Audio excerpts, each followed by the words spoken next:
হে রব্বুল আলামিন, হে রহমানুর রাহিম, হে মাবুদ করিম ও মাওলা গাফুরুর রাহিম। আমরা অসহায় নারী, আমাদের যাবারও জায়গা নাই, বলারও জায়গা নাই গো আপনি ছাড়া। হে রব্বুল আলামিন, আমরা অসহায় নারী, আমরা ভুল পথে পরিচালিত হয়ে আছি, কারণ আমরা এ দুনিয়ার লোভে পড়িয়া, এ দুনিয়ার মহাব্বত পড়িয়া আপনাকে ভুলিয়া আছি।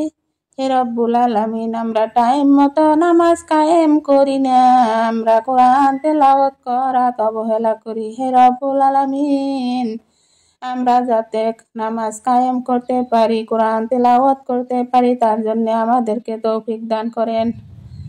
আসসালামু আলাইকুম আমার মা ও বোনেরা। আমরা সবাই যাতে কোরআন বুঝতে পারি, তার জন্য আমরা নিজে নিজে আগ্রহ প্রকাশ করা উচিত।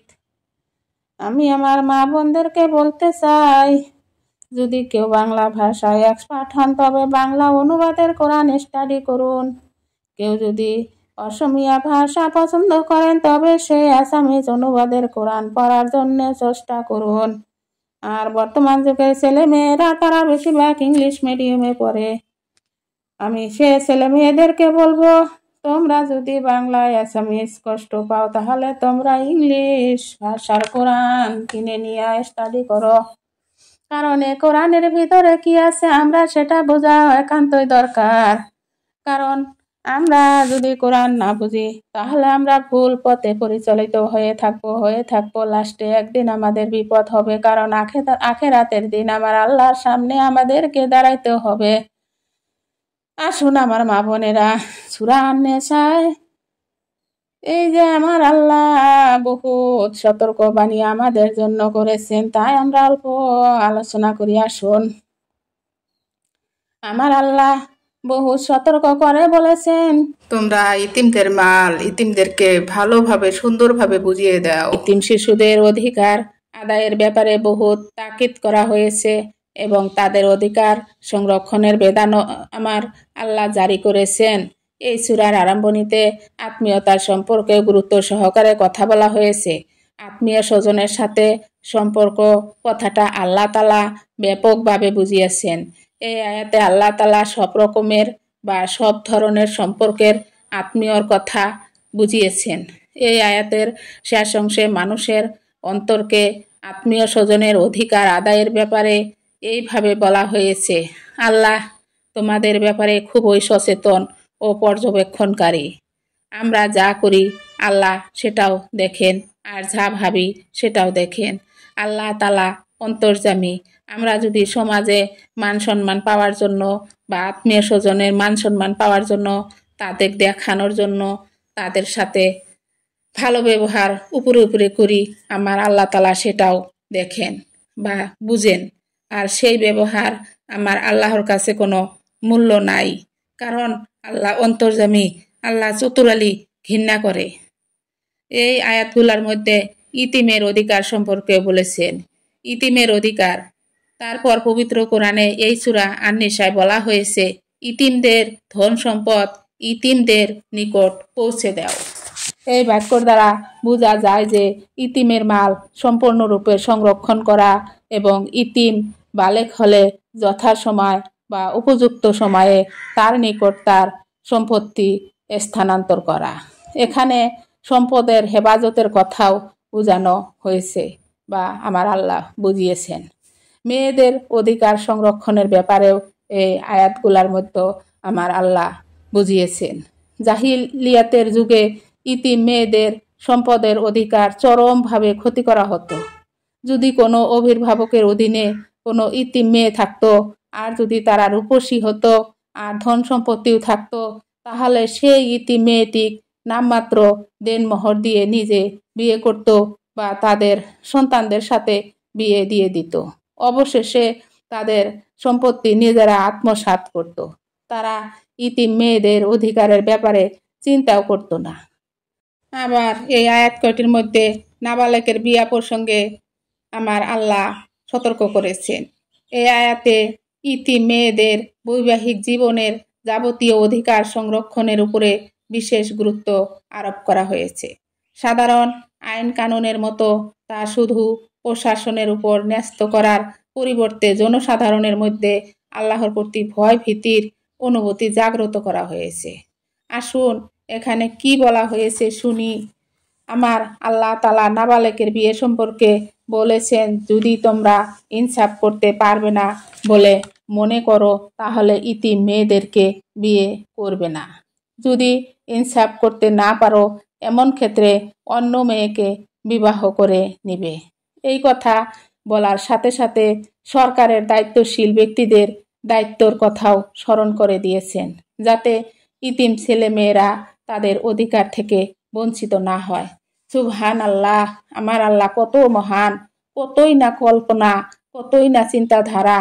কোনো একটা সাবজেক্টও আমার আল্লাহ বাদ দেন নাই, সব এই কোরআনের ভিতরে তুলে ধরেছেন। আল্লাহু আকবার। এই আয়াতগুলোর মধ্যে আমার আল্লাহ তাআলা বহু বিবাহের কথা উল্লেখ করেছেন। আলোচ্য আয়াতে একাধিক অর্থাৎ 4 জন স্ত্রী গ্রহণের সুযোগ দেওয়া হয়েছে। ইসলাম একই সময় 4 জনের বেশি স্ত্রী রাখাকে হারাম ঘোষণা করেছে। ইসলামে ইনসাফ কায়েম করার উপরে বহুত গুরুত্ব দিয়েছেন। আর যদি ইনসাফ কায়েম করতে না পারে, আর যদি ইনসাফের পরিবর্তে জুলুম করা হয়, এই আয়াতে তার জন্য আমার আল্লাহ শাস্তির কথা ঘোষণা করেছেন। আলোচ্য আয়াতে বলা হয়েছে, তোমাদের পছন্দ মতো 2, 3 অথবা 4 জন স্ত্রী গ্রহণ করতে পারবে বা পারো। আর যদি সমতা রক্ষা করা সম্ভব না হয়, 4টি পর্যন্ত বিয়ের অনুমতি দেওয়ার পর বলা হয়েছে, যদি আশঙ্কা করো যে স্ত্রীদের মধ্যে সমতা রক্ষা করতে পারবে না, তবে এক স্ত্রীতেই তৃপ্তি থাকো। আমাদের সমাজে বহুত এ ধরনের প্রমাণ আছে। কেউ হয়তো আগের স্ত্রীর মাত্র মেয়ে সন্তান জন্ম হয়, তার জন্য দ্বিতীয় বিবাহ করে, তারপর বহুত কারণে আরো বিবাহ করে, কিন্তু বহুত কম সংখ্যক মানুষ তার ইনসাফ কায়েম করতে পারে। দুঃখের বিষয়, আপনি বিয়ে করেছেন দোষ নাই, কিন্তু এক চোখে তেল আর আরেক চোখে লবণ দেখেন কেন? তাই আমার আল্লাহ ঘোষণা করেছেন, যদি ইনসাফ করতে না পারো তবে অনলি 1 স্ত্রী রাখবে। আলহামদুলিল্লাহ, আমার আল্লাহ কতই না মহান। এই আয়াতের শেষ অংশে তাফসীরকারকরা আমার আল্লাহর ভাষা বাংলায় অনুবাদ করে বুঝিয়েছেন যে, একাধিক স্ত্রীর সঙ্গে যদি সমতা রক্ষা করতে না পারো তবে এক স্ত্রী নিয়ে সাংসারিক জীবন ধারণ করো, কিংবা শরীয়ত সম্মত কৃতদাসী নিয়ে সংসার করো। এটা এমন এক পথ যা অবলম্বন করলে তোমরা জুলুম থেকে বেঁচে থাকতে পারবে। বাড়াবাড়ি বা সীমা লঙ্ঘনের সম্ভাবনাও দূর হবে। অনেক সময় অনেক ক্ষেত্রে লোকেরা মাত্র একটা স্ত্রী থাকা সত্ত্বেও স্ত্রীকে নানাভাবে জ্বালা যন্ত্রণার লক্ষ্যস্থলে পরিণত করে রাখে। এই পরিপূর্ণ ইনসাফ তখনই হবে যখন তোমরা স্ত্রীর বদমেজাজি, উদ্ধৃত আচরণ প্রভৃতি সব কিছু সবরের সহিত বা ধৈর্যের সহিত বা সহ্যের মাধ্যমে বরদাস্ত করতে পারবে। স্ত্রীদের দেলমোহরের ব্যাপারে সেই সময়ে বহু ধরনের জুলুম, অত্যাচার, অবিচারের নিয়ম প্রচলিত ছিল। স্ত্রীর মোহর তার হাতে না পৌঁছাইয়া স্ত্রীর অভিভাবকরাই তা নিজের হাতে জমা নিয়ে আত্মসাৎ করত, যা ছিল নিতান্ত একটা নির্যাতনমূলক নিয়ম বা রেওয়াজ। এ প্রথা উচ্ছেদ করার জন্য বা এই নিয়ম হাতে সমাজে প্রচলিত না থাকে যাতে, তার জন্য আল্লাহ তাআলা সূরা আন-নিসায় 4 নং আয়াতে বলেছেন, তোমরা তোমাদের স্ত্রীদের মোহর সন্তুষ্ট চিত্তে প্রদান করবে।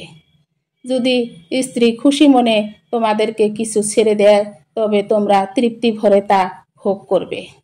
এই আয়াত দ্বারা বোঝা যায় যে স্ত্রীদের মোহর অবশ্যই পরিশোধ একটা বিশেষ ঋণ। এটা পরিশোধ করা বহুত দরকারি, কারণ এটা একটা ঋণ। যদি স্ত্রীর পক্ষ থেকে সে নিজের ইচ্ছায় মোহরের কোনো অংশ ক্ষমা করে দেয় তবে তোমরা, তার মানে স্বামীরা, তৃপ্তি ভরে সেটা ভোগ করতে পারবে। সুবহানাল্লাহ। আমার মা ও বোনেরা শুনুন, আমি কোনো তাফসীরকারক নই বা কোনো মৌলানা নই বা কোনো উচ্চশিক্ষিত মহিলা নই, কিন্তু আমি কোরআনের অর্থ বোঝার জন্য চেষ্টা করি আর আমার খুব ভালো লাগে। আর আমি আশা করি আপনারাও কোরআনের অনুবাদ বোঝার জন্য চেষ্টা করবেন, কারণ এই কোরআনে আমার আল্লাহ কি কি বলেছেন, কি করতে বলেছেন, কি নিষেধ করেছেন, সব সংবিধান এখানে লিপিবদ্ধ। তাই আমরা এটা না জানা আমাদের মূর্খামি হবে।